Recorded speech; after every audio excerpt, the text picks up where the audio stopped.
Welcome to Tax Strategy Digest, where we explore the fascinating world of finance. Join us as we dive deep into the stories, insights, and experiences of experts, thought leaders, and everyday people who are making a difference in this field. Through engaging conversations and thought-provoking discussions, we'll take a deep dive into the latest research, trends, and innovations shaping finance. So sit back, relax, and get ready to learn something new on this exciting journey with us. With that said, today our guest is Mando Sallavanti. He is a financial planner. And Mando, it's great to have you here. I'm excited for this conversation. Do you want to go ahead and maybe introduce yourself, talk a little bit about your journey and how you got to where you are today? Yeah, Paul. So I'm a financial planner. I run my own practice, help my clients pretty much go from point A to point B. What's current reality? What's desired reality? I help them bridge the gap. Really that simple. I really never expected to do this full time. It was always like, and when I say always, from college, it was a thought in the back of my mind, really, of like, okay, that's a cool career I could go into, and I was working towards it. But really, my dream, as far as I can remember back, was to play football professionally. And I wasn't NFL talent, I wasn't even CFL talent, but with the XFL coming around, there's some leagues in Europe. I had friends that they played out there. That's what I was planning to do after college. And my last year, I had a shoulder injury. The next season would have been my senior year. It was COVID. Our season got canceled.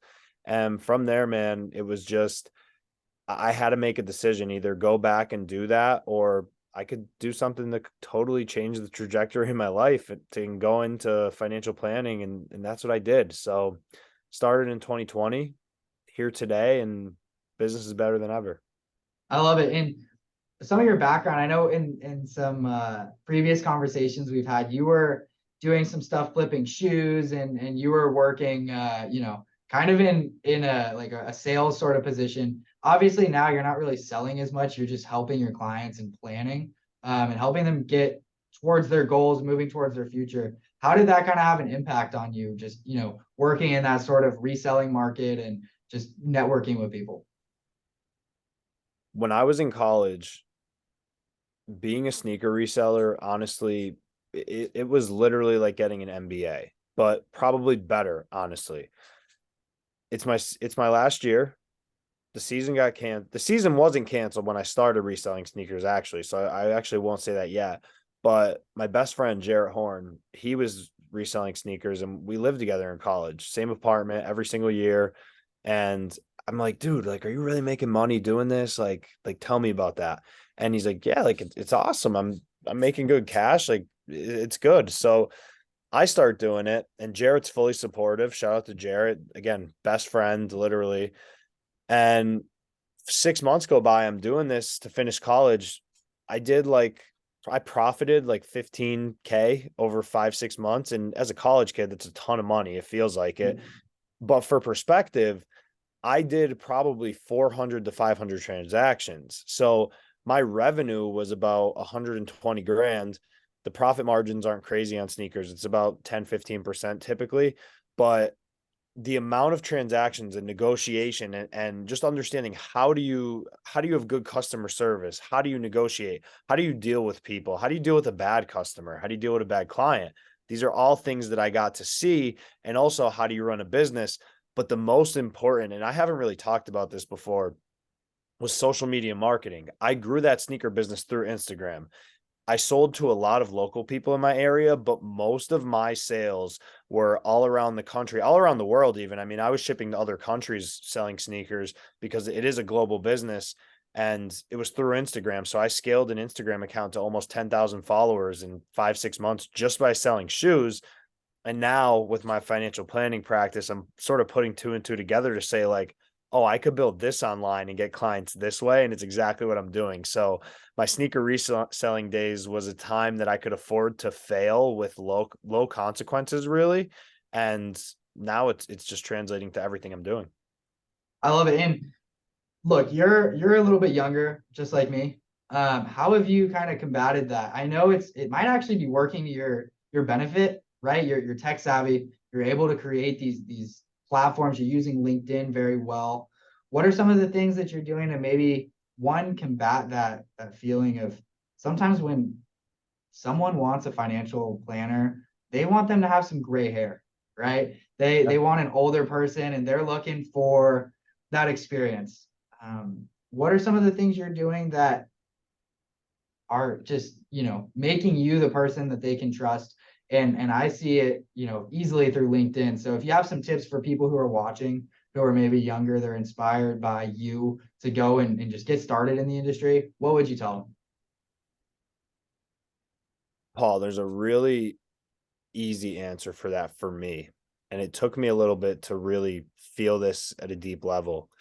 But with anything, whether it's a financial planner, a doctor, a lawyer, I don't care what industry you're in, you could have someone with 20 years experience, but that doesn't mean that they're better than the guy with 3 years of experience. Because a lot of times, what I've seen at least, the person with 20 years of experience just lived the same year 20 times. So they have 1 year of experience. But the person with 3 years of experience could be more open-minded, could be more ambitious, wants to learn, and doesn't know what they don't know to their benefit. They have 3 years that could be 20 years worth of experience. So for me, I'm someone that I'm always looking to learn. I'm always looking to grow. I'm always looking what else is out there that I have no idea is even out there. And that's why I feel that it's a strength of where I'm at. But on the same hand, do you want, for a doctor analogy, do you want the doctor that he's old, he's stuck in his ways, he's doing the same thing, and he's not open to any new treatments? Or do you want the guy that's new, he's ambitious, willing to learn, and might have things out there that are newer? They might be a little risky, but if it works out, he's going to end up doing much better for you. And that's the way that I think about myself as a young guy in an old man's game. Because with financial planning, man, I mean, most guys are 55, 60 years old for the most part. It's an old man's industry. But like you said, I feel it plays to my advantage. And the last point I'll make here is there's two people you never want to be older than you when you work with them: your doctor and your financial planner. It's that simple. Okay, yeah, there you go. Right, because I mean, what happens if they pass away?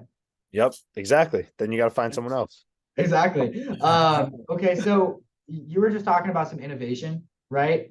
What are some of the things that you've done to be a little bit more innovative with your clients? Obviously, your title on LinkedIn is Gen Z's financial planner, right? So I know that's a lot of your clients. How are you innovating with maybe new tactics, new strategies that some of the older or just set in their ways planners are not doing? One thing that I do with financial planning that I think isn't prioritized as much by traditional financial planners in the industry is the value of liquidity. I think the advice of maxing out your 401k or putting money into permanent life insurance policies forever, I think, and I'm just using those two as examples, both of them could be good for the right scenario, but just as an example, I think that tax benefits from certain things make sense when they make sense, but sometimes you need to factor in, am I going to need this money? Am I going to need access to this? Is this something 2 years from now I might need access to? My personal scenario is an exact example of this. I started in my industry. I'm living in my parents' house still. I'm 22 years old. I'm making good money, so I'm saving a lot of it and I'm investing it. If I went and I was maxing out my 401k, well, that money's there. Sure, I could go loan against it, but all right, I don't want to worry about paperwork and handling a loan and whatever else. I was investing my money in a taxable brokerage account. Fast forward to this past year, me and my fiance just buy a house. It's a 3-unit house. We have a separate garage. We're going to be able to rent out the other 2 units, live in the main one. I used money from that taxable brokerage account. Whereas if I was putting that away in tax deferred vehicles that was locking it up all this time, I would never be able to buy this property. So I use my own story as an example, but I think when you talk about innovative ways, and I wouldn't even call it innovative, it's more of just a style twist, so to speak. I really value liquidity and flexibility when I'm planning for myself and my clients. Okay, perfect. And as for maybe retirement, obviously, I know you said you work a lot with Gen Z, but when should they start planning for retirement? I mean, should that be now? Should it be in 10 years? Should it be in 20 years? I feel like the easy cop out answer might just be start now, start today. But do you want to maybe elaborate on what you're working with your clients on? It's cliche, but the best time to save for retirement was yesterday, and the next best time is today. And it's just the truth. And whether it's retirement, whether it's saving for a beach home, whatever it is, the sooner you start, the more the odds are in your favor. Because if you look at the stock market, or if real estate's your jam and you want to be a real estate investor and you look at that market, over a longer term time horizon, your likelihood of success is so much higher. So the earlier you start, the better you're putting the odds in your favor.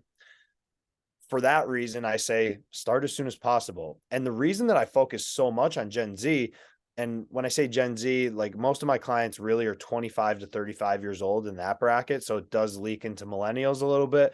But anyways, I was working with primarily 45, 50, 55-year-olds my first year in business because they were a lot of my parents' friends. So I would get referred to that market. Yeah. And what I saw with people was they're 45, 50, they've done nothing to date. And I have to be the bearer of bad news to say, look, I can help you, but we're not going to be where you want to be unless you work longer, make more money, or save more. So I backtracked and I said, what if I could get to these people 20 years before this, in their 20s, in their 30s?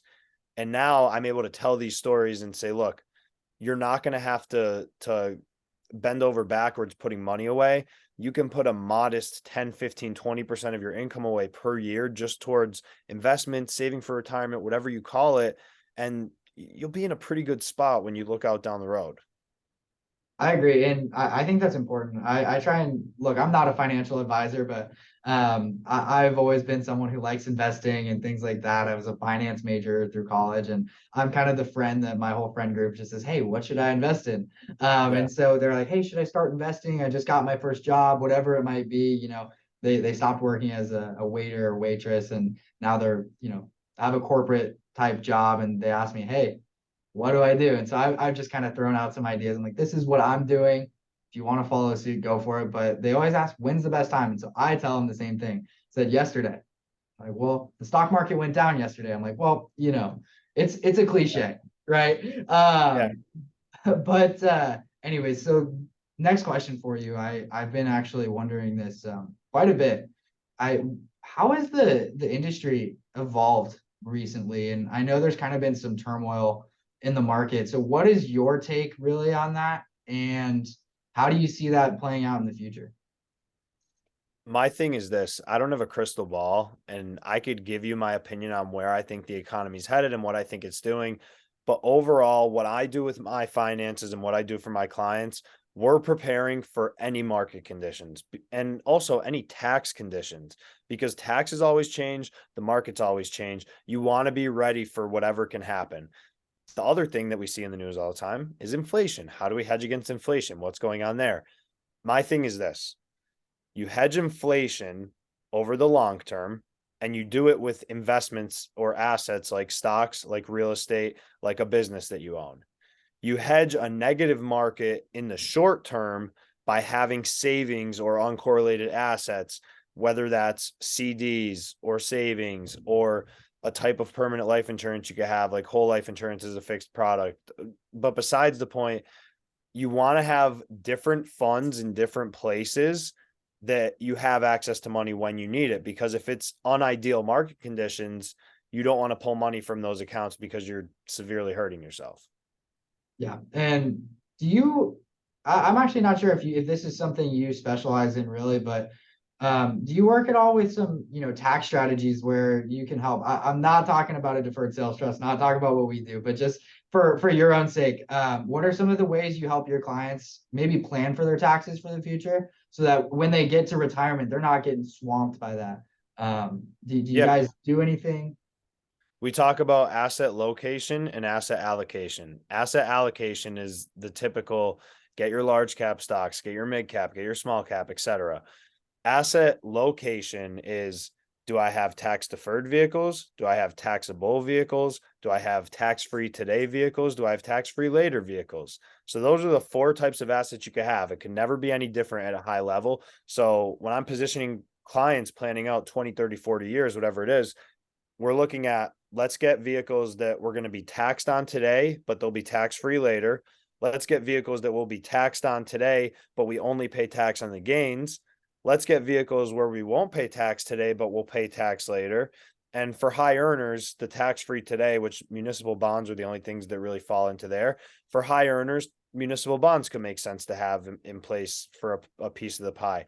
But in general, I want my clients to have exposure to all of those. Cause like I said, I don't have a crystal ball for taxes. I don't have a crystal ball for the stock market. So let's have assets that are uncorrelated to the stock market. Let's have assets that are correlated to the stock market. And let's have assets for high taxes and low tax conditions. Cool. And do you want to maybe just real brief? It doesn't have to be a long explanation, but I think a lot of people would benefit from it. Talking about a traditional IRA versus a Roth, and how, I think the famous saying is tax the seed, not the harvest. Do you want to jump into that real quick? Yeah. So traditional, you put money into, it gets tax deferred. So you get a tax deduction today. You can't take the money out until 59 and a half, excluding some caveats, but I won't go into those. At 59 and a half or older, you're taxed on that money. On the other side, Roth, it's the complete opposite. You're taxed today. It goes into that vehicle. You actually could access your contributions along the way, but any earnings you can't touch until 59 and a half or older. But at 59 and a half or older, everything comes out tax-free. So that's how those two vehicles work. Nice. Do you recommend one or the other for high income earners or low income earners? It's really simple. If you think you're going to be in a higher tax bracket later, you'll want a vehicle that's going to be tax-free later. If you think you're going to be in a lower tax bracket later, you'll want a vehicle that's going to be taxable later because you're paying higher taxes today. Okay, perfect. Look, that makes sense to me. I love it. I love the tax deferring, so I'm a big fan. Mando, as we wrap it up here, what's your why? For me, man, it's a little morbid, not really, but my thing is like, I'm not trying to be the person that's doing the same exact thing as everybody else. You know what I mean? And it's really that simple, but at its core, that's what I would say. Okay, just trying to live a different life and make it a life of your own. Yeah. I mean, like I could go on and on for days, but at its core, that's really what the question is, or the question, that's really what my answer to that will be. It's like, I mean, there's what, 8 billion people on earth. And to me, I think a lot of people live the same exact life, and not the same exact life literally, but I go to work, I come home, I work for so long, I have kids, we go to kids' games, we do whatever. Like some people want that, and that's great. And don't get me wrong, I'm engaged, I'm going to get married, I want to have kids in the future, like I want a family, but I want to do something that's out of the norm. I just have this severe anxiety of being normal that I just don't want. I gotcha. I feel the same way. That's why for me personally, I just try and help as many people as possible. Yeah. And I know with you, the first time we ever spoke, you told me that that was your goal as well. You just wanted to help people. So Yeah. I knew we would get along, and it was super cool because you just seemed so genuine. You were like, hey, I want to help people. And along the way, yeah, I'll make money, but I do that by helping others. And that's how I want to go out. So I thought that was super cool. And we'll go ahead, we'll wrap up here. I'm gonna leave your LinkedIn profile. I'll leave your email down below. But what's the best way for someone who's listening, if they want to get in touch with you, contact you, talk about services, ask you some questions? How would they do that? Contact me on LinkedIn, reach out on Facebook. You can email me, whatever it is. Perfect. Okay, awesome. And well, hey, I appreciate your time. Thanks so much for hopping on. Absolutely, brother. Thanks for having me.